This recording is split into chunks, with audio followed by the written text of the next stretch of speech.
রাসূলুল্লাহ সাল্লাল্লাহু আলাইহি সাল্লাম একদিন হযরত বারা ইবনে আযিব রাদিয়াল্লাহু তাআলা আনহু থেকে বর্ণিত, নবীজি একদিন এক সাহাবীর জানাজা পড়তে গেছেন। জানাজা পড়তে গিয়ে খালি কবরের সামনে কিছুক্ষণ দাঁড়াইছেন। তখনও ওনারে কবরে রাখে নাই, জানাজাও পড়ায় নাই। নবীজি আগে গিয়া কবরটার সামনে দাঁড়াইছে। হযরত বারা ইবনে আযিব বলেন, আমরা নবীজির সাথে ছিলাম।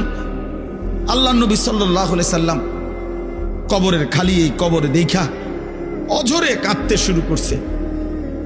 আমরা সবাই সাহাবীরা নবীজির সাথে কাঁদতে শুরু করলাম। অনেকক্ষণ কাইদা নবীজি চোখের পানি মুইছা আজীব কথা বলছে নবী। রাসূলুল্লাহ সাল্লাল্লাহু আলাইহি সাল্লাম সাহাবীদেরকে লক্ষ্য করে বলছে, ইয়া ইখওয়ানি লিমিসলি হাদা ফাআইদ্দু, আমার বন্ধুরা, আমার সাথীরা, এই কবরে যাওয়ার জন্য তোমরাও রেডি হও। ফাআইদ্দু, তোমরাও প্রস্তুতি নাও।